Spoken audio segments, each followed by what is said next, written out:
이상하죠. 초콜릿인데 하얗습니다. 보통 초콜릿이라고 하면 뭐 연한 갈색이든 진한 갈색이든 어쨌든 갈색 계열을 띠잖아요. 그런데 화이트 초콜릿은 혼자만 너무 당당하게 하얘요. 마치 그 장례식장에 혼자 백정장을 입고 나온 그런 느낌이랄까. 사실 저도 이 일을 하기 전에는 그냥 하얀 초콜릿이니까 화이트 초콜릿이겠지 이 정도로만 생각을 했거든요. 그런데 알고 보면 화이트 초콜릿이 그 하얀 이유는 꽤 분명해요. 결론부터 말씀을 드리면 카카오가 아예 없어서가 아니고 우리가 초콜릿의 그 갈색이라고 생각하는 부분이 중심이 아니기 때문입니다. 초콜릿의 갈색을 만드는 대표적인 재료가 카카오 메스나 카카오 분말, 즉 카카오 파우더죠. 이 친구들이 들어가면 초콜릿이 우리가 아는 그 갈색을 띠게 되죠. 진하고 쌉싸름하고 그 카카오 향이 확 올라오는 그 느낌도 사실 이쪽에서 많이 나오죠. 그런데 화이트 초콜릿은 이 갈색 담당 친구들이 주인공이 아니에요. 화이트 초콜릿의 주인공은 카카오 버터입니다. 이 카카오 버터는 이름은 버터인데 우유 버터가 아니고 카카오 열매에서 직접 추출한 그 지방 성분이죠. 카카오가 가지고 있는 부드럽게 녹는 그 부분입니다. 색도 카카오 메스처럼 그 진한 갈색이 아니라 훨씬 밝은 아이보리색에 가까워요. 그래서 화이트 초콜릿은 카카오의 진한 갈색을 앞세운 초콜릿이라기보다는 카카오에서 나온 그 카카오 버터의 부드러움을 앞에 세운 초콜릿이라고 보시면 돼요. 여기서 너무 급하게 가짜입니다 이렇게 딱지를 붙이면 화이트 초콜릿 입장에서는 굉장히 서운하죠. 왜냐하면 우리나라에서도 화이트 초콜릿은 따로 분류 기준이 있어요. 식약처에서는 카카오 버터가 20% 이상이고 유고형분이 14% 이상, 이 중에 2.5%가 우유에서 추출한 지방 성분이어야만 합니다. 즉 카카오 버터가 일정량 이상 들어가고 또 유고형분 같은 기준을 충족하면 이 화이트 초콜릿으로 분류가 될 수 있다는 거예요. 그러니까 핵심은 이거죠. 화이트 초콜릿은 카카오가 아예 없는 하얀 과자가 아니고 카카오의 갈색 부분, 그 부분보다는 카카오 버터의 부드러운 부분이 중심이 된 초콜릿이라고 보면 됩니다. 그래서 색이 하얗고 부드럽고 달고 그다음에 우유 느낌이 더 많이 나는 거죠. 그리고 참고로 그 화이트 초콜릿의 그 단맛은 설탕입니다. 카카오 버터는 향이나 맛이 거의 없어요. 화이트 초콜릿 좋아하시는 분들은 이 점을 꼭 알고 드셔야 됩니다.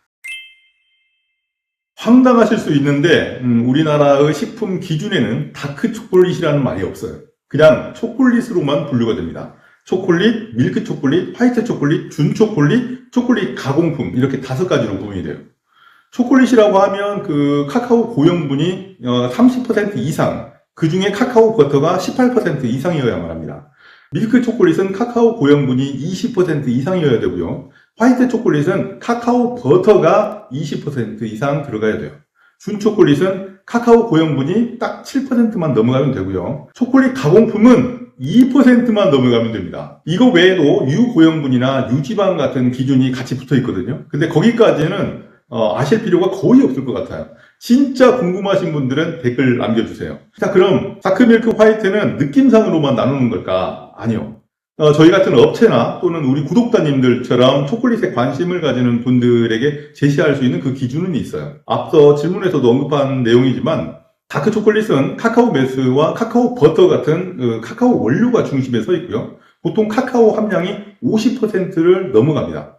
밀크 초콜릿은 카카오 원료의 우유 성분, 그러니까 유고형분이 더해지죠. 그래서 다크 초콜릿보다는 색이 조금 부드럽고 맛도 더 둥글둥글해지죠. 보통 카카오 함량이 30%를 넘어갑니다.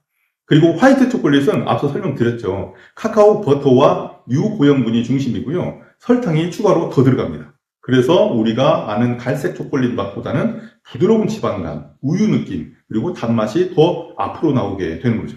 보통 카카오 함량, 정확히는 카카오 버터의 함량이죠. 화이트니까 20%가 넘어갑니다. 제가 현장에서 초콜릿의 분류 기준에 대해서 설명을 드리면 많은 분들이 이 용어 때문에 헷갈려 하세요. 식품 공전이나 전문 서적을 봐도요. 어디에는 코코아라고 써 있고 어디에는 카카오라고도 하고 이제 많이 헷갈리시죠. 그냥 같다고 보시면 돼요. 이건 제가 할 말이 많기 때문에 이 부분은 나중에 영상으로 한번 찍으시죠. 일단 여기에서는 카카오로 용어를 통일해서 설명을 드렸습니다. 앞면을 봐야 할까요? 물론 앞면도 봐야 됩니다. 포장도 예쁘고 사진도 맛있어 보이고 뭐 진한 카카오, 부드러움, 풍미, 뭐 프리미엄 초콜릿 이런 말이 써 있으면 손이 가죠. 사람 마음이 그렇죠. 초콜릿도 결국 첫인상이 중요하죠. 근데 초콜릿 앞면은 약간 소개팅 그 프로필 사진 같은 느낌이에요. 다들 잘 나와요. 조명도 좋고, 각도도 좋고, 문구도 좋고, 분위기도 좋죠. 그런데 진짜 성격은 어디에서 나온다? 뒤에서 나온다. 바로 제품 뒷면에 있습니다. 제품 앞면은 자기소개서라고 한다면 제품 뒷면에 있는 원재료명이나 식품 유형은 주민등록 등본 같은 거예요. 거기에 그 초콜릿이 그 무엇을 중심으로 만들어졌는지가 나오는 거죠. 그래서 초콜릿을 제대로 고르고 싶다면 이제부터는 그 앞면만 보고 끝내면 안 돼요. 그렇다고 해서 우리가 초콜릿을 살 때 모든 제품을 연구 논문 읽듯이 볼 필요는 없죠. 마트에서 초콜릿 하나 사는데 돋보기 들고 다니면서 잠깐만요, 제가 지금 식품 공견을 확인 중입니다. 그러면 같이 간 가족들이 먼저 집에 가버려요. 심플하게 딱 두 가지만 기억하시면 돼요. 첫 번째가 식품 유형입니다. 이 제품이 어떤 유형으로 분류가 되어 있는지를 먼저 보셔야 돼요. 초콜릿, 밀크 초콜릿, 화이트 초콜릿, 준 초콜릿, 초콜릿 가공품, 이렇게 5가지예요. 두 번째는 원재료명의 앞부분입니다. 무엇이 중심 재료인지를 보셔야 돼요.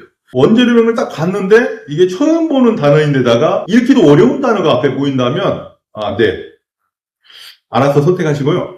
보통 앞에 먼저 써 있는 게 그 원료의 가장 큰 부분을 차지한다고 보시면 되거든요. 우리는 카카오 메스나 카카오 버터, 그다음에 감미료 종류 등이 먼저 써 있는 게 낫겠죠. 팜유나 기름류가 들어간 경우도 있어요. 그 제품들이 나쁘다고 하는 게 아니라 그만큼 또 가격이 착할 겁니다. 그럼 그것대로 또 매력이 있는 거죠. 단 모르고 먹는 것보다는 알고 먹는 게 구매자로서 바른 구매 자세라고 말씀을 드리는 겁니다. 정말 중요하니까 한 번 더 강조를 하자면 초콜릿 앞면은 말을 잘해요. 나는 뭐 깊고 진합니다. 나는 부드럽습니다. 나는 프리미엄입니다. 그런데 뒷면은 말이 짧아요. 카카오 베스, 카카오 버터, 뭐 유고영분, 설탕, 감미료, 기타 유지류, 뭐 이렇게 짧지만 정확합니다. 그래서 초콜릿을 고를 때에는 앞면에서 마음이 옮기고 뒷면에서 판단을 해야 돼요. 앞면은 설렘이고 뒷면은 기준입니다.